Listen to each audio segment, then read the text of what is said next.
Hello student, स्वागत है आप सभी का एयर ग्रेड अभ्यास पुस्तिका भाषा भारती कक्षा 8 पाठ 5 श्री मुक्तानंद जी से मिलिए। जैसा ये पाठ है, जैसा आप जानते हैं श्री मुक्तानंद जी के बारे में ये पाठ है, यथा नाम और तथा गुण। तो चलते हैं क्वेश्चन नंबर 1 की ओर। तो पहला प्रश्न है, श्री मुक्तानंद जी से मिलिए, पाठ किस विद्या का है? तो इसका हमारा राइट आंसर हो जाएगा व्यंग। ये व्यंग विद्या का है। तो अगला क्वेश्चन है, अजायब घर का समानार्थी क्या है? तो इसका हमारा राइट आंसर होगा संग्रहालय। इसका राइट आंसर है संग्रहालय। नेक्स्ट क्वेश्चन है, मुक्त का चंदन घिसमेरे नंदन लोकोक्ति इस पार्ट में किस पर खरी उतरती है? तो सिंपल है, ये मुक्तानंद जी पर खरी उतरती है। अगला क्वेश्चन है, मुफ्त की चीज़ों का मजा किस स्वभाव के लोग ले पाते हैं? तो मुफ्त की चीज़ों का मजा निसंकोची लोग ले सकते हैं। अगला क्वेश्चन है, मुक्तानंद जी सबको अच्छी तरह परख कर अपना काम बना लेते थे। रेखांकित शब्द के लिए उपयुक्त मुहावरा क्या होगा? तो नब्ज टटोलना, यानी वो पहले सबकी नब्ज टटोल लेते थे कि कौन कैसा है, इसके बाद उस पर अपना काम बना लेते थे। तो हमारा अगला क्वेश्चन है, अखबार शब्द का हिंदी मानक शब्द क्या होगा? तो खालिस्तान है। तो समाचार पत्र होगा इसका राइट आंसर। अगला नेक्स्ट है, मुफ्त में चीज़ें पाने के खालिस्तान एक सटीक उदाहरण है। तो मुक्तानंद जी इसके बिल्कुल सटीक उदाहरण बैठते हैं। 8वां क्वेश्चन है, पाठ के मुख्य पात्र में खाने यानी पान खाने का भी शौक खालिस्तान वालों की जेब से होता था। तो जो मुक्तानंद जी हैं वो पान खाने का शौक अपने जान पहचान वाले लोगों की जेब से ही करते थे। तो नेक्स्ट क्वेश्चन है, जनसंख्या वृद्धि का एक कारण खालिस्तान भी है। तो क्या है जनसंख्या वृद्धि का एक सबसे बड़ा कारण? है अशिक्षा। अगला क्वेश्चन है, दिन शब्द का अर्थ दिवस है, जबकि दीन शब्द का अर्थ खालिस्तान है, यानी दयनीय होगा। तो नेक्स्ट क्वेश्चन है, अति लघु उत्तरीय प्रश्न है। क्वेश्चन नंबर 11, मुक्तानंद जी अपनी कार्य सिद्धि के लिए किन नीतियों का प्रयोग करते हैं? तो इसका राइट आंसर होगा, मुक्तानंद जी अपनी कार्य सिद्धि के लिए साम दाम दंड भेद जैसी नीतियों का उपयोग करते हैं। तो नेक्स्ट क्वेश्चन होगा, ईलोक किसे कहते हैं? तो इसका आंसर है, ईलोक से तात्पर्य इस संसार या पृथ्वी से है जहां हम वर्तमान में रहते हैं। तो अगला क्वेश्चन होगा हमारा, एक दिन सुबह ही मेरे घर पर पधारे, बोले भाई जरा कालिदास ग्रंथावली दे दो। इस वाक्य में विराम चिन्हों का प्रयोग करिए, लिखिए। तो क्या है इसका राइट आंसर हुआ, एक दिन सुबह ही मेरे घर पर पधारे, बोले भाई जरा कालिदास ग्रंथावली दे दो। तो अगला क्वेश्चन है, मुक्तानंद जी स्कूलों के प्रिंसिपलों और मैनेजर के घरों पर धरना क्यों देते हैं?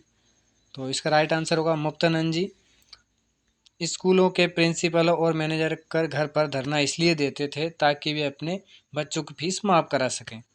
तो नेक्स्ट क्वेश्चन होगा हमारा कि माले मुफ्त दिले बेरहम कहावत के 3 उदाहरण दीजिए।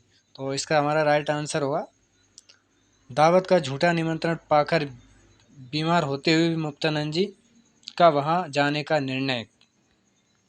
और इसके अलावा नेक्स्ट अगला होगा इसमें सेकंड पॉइंट, बाजार में कटी पतंग लूटने के लिए मुक्तानंद जी का बेहताशा दौड़ना।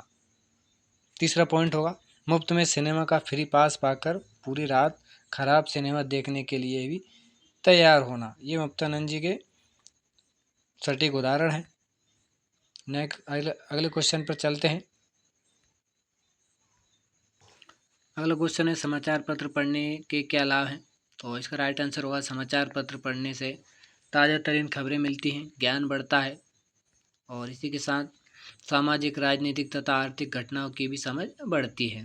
तो अगला क्वेश्चन होगा क्वेश्चन नंबर 17, मुक्तानंद जी मांग कर लाई गई पुस्तकों को अलमारी में बंद करके क्यों रखते थे? तो इसका आंसर होगा, मुक्तानंद जी पुस्तकों को अलमारी में इसलिए बंद रखते थे ताकि वे बिना खर्च किए हमेशा उन्हें पढ़ते रहें या उनके पास रहे।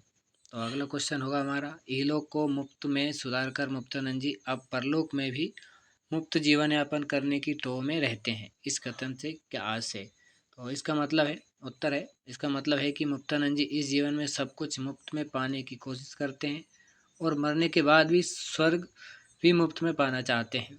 तो हमारा अगला क्वेश्चन होगा प्रश्न क्रमांक 19, प्रकृति ने आपको मुफ्त में कौन कौन सी चीज़ें दी हैं, आप उनका प्रयोग या उपयोग कैसे करते हैं? तो इसका आंसर होगा, प्रकृति ने हमें मुफ्त में हवा, पानी, धूप, पेड़ पौधे, फल फूल आदि चीज़ें दी हैं। हम इनका उपयोग शुद्ध हवा में सांस लेने, पानी पीने, धूप से विटामिन डी प्राप्त करने, पेड़ पौधों से ऑक्सीजन और फल फूलों से पौष्टिक आहार प्राप्त करने के लिए करते हैं। तो हमारा अगला क्वेश्चन होगा 20वां और आखिरी क्वेश्चन है, यदि आप किसी व्यक्ति से कोई उपहार या मुफ्त सेवा लेते हैं तो आपका उस व्यक्ति के प्रति कैसा व्यवहार रहेगा और क्यों रहेगा। अब इसका राइट आंसर होगा, यदि मैं किसी व्यक्ति से कोई उपहार या मुफ्त सेवा लेता हूँ तो मेरा उस व्यक्ति के प्रति आभार और सम्मान का व्यवहार रहेगा, क्योंकि उसने अपने संसाधनों से मुझे लाभ पहुँचाया है और इसके लिए मेरा कर्तव्य है कि मैं उसका आभार व्यक्त करूं और उसके प्रति सम्मान दिखाऊं। उसको सम्मान देना मेरा परम कर्तव्य होगा। तो ये पाठ समाप्त होता है। आगे की वीडियो के लिए बने रहे हमारे साथ। धन्यवाद।